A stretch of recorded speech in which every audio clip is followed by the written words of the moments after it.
Salut, comment vous allez? J'espère bien. Aujourd'hui, nous allons parler de la Premier League. Nous allons parler des 5 meilleurs joueurs africains de la Premier League. Sans plus tarder, par la 5e place, pour moi, qui est Michael Essien, le Ghanéen. Il a évolué plus précisément à Chelsea et aussi en Espagne au Real de Madrid, en France du côté de Lyon.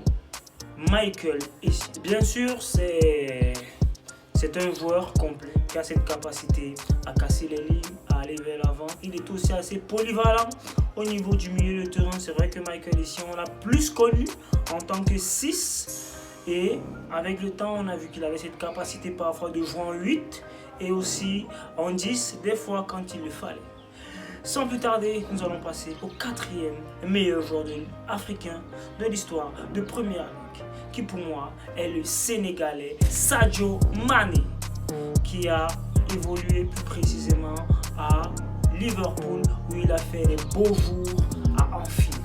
Sadio Mané a aussi cette capacité à évoluer du côté gauche de l'attaque ou encore à droite de l'attaque, et il pouvait même jouer avant-centre. Et c'est là où on a connu ce trio qui était Mané, Salah ou encore Firmino. Et ça a fait les beaux jours de Liverpool, vu que Liverpool a remporté la Premier League, Liverpool a remporté la Champions League aussi. Bien sûr, Sadio Mané était l'un des meilleurs joueurs africains, vu qu'il a remporté le Ballon d'Or à 2 reprises avec Liverpool. Et bien sûr, nous allons avancer à notre classement, nous allons passer au trio, les 3 meilleurs joueurs de l'histoire de Premier League d'Afrique. Je dirais en numéro 3, celui-là est encore en activité. Je me dis qu'avec le temps, il va pouvoir encore aller beaucoup plus haut dans le classement à l'avenir, parce qu'il fait de très beaux jours. Et pour moi, je le dis déjà, ça fait quelques temps qu'il est le meilleur joueur du monde actuellement. Quand on regarde ses stats, meilleur buteur et meilleur passeur de la Première Ligue. Je parle bien sûr de Mohamed Salah, qui évolue avec Liverpool. Mohamed Salah a cette capacité, bien sûr avec son pied gauche, de casser, d'éliminer les défenseurs, de mettre des buts. C'est vrai que quand on regarde Salah, on pense beaucoup plus au but, mais il est en train d'aller battre le record de Kevin De Bruyne, et je pense que si il continue avec cette stat, il va pouvoir battre même le record du nombre de buts de Premier League, qui est de 32 si je me trompe, ou encore le nombre de passes décisives de Kevin De Bruyne, parce qu'il fait vraiment une saison stratosphérique, et on espère que en fin de saison, bien sûr, il va avoir ses prix qu'il mérite, parce qu'il fait une superbe saison, Mohamed Salah. On va avancer sur le 2e meilleur joueur africain de l'histoire de Premier League, qui pour moi mérite et pour moi a été sous-coté, parce que c'est un mec stratosphérique qui peut s'asseoir sur n'importe quelle table des joueurs de milieu de terrain du monde qui existe, que ce soit Toni Kroos, que ce soit Xavi, Iniesta, Modric, Casemiro, pour ne citer que. Je pense que ce joueur africain a la parole et peut s'asseoir sur la même table que ces grands du milieu mondial. Je dirais Yaya Touré, l'Ivoirien. Yaya Touré, pour moi, c'était le monstre du milieu de terrain. Il avait cette capacité de tout faire avec le ballon. C'est le Joel Embiid. Ouais. Donc, il est le Joel Embiid de la NBA. Ouais, il a cette capacité-là à mettre des buts, donner des passes. Il a une palette complète. Pour moi, Yaya Touré est vraiment un deuxième. Il mérite cette place de 2e meilleur joueur de l'histoire de Première Ligue d'Afrique.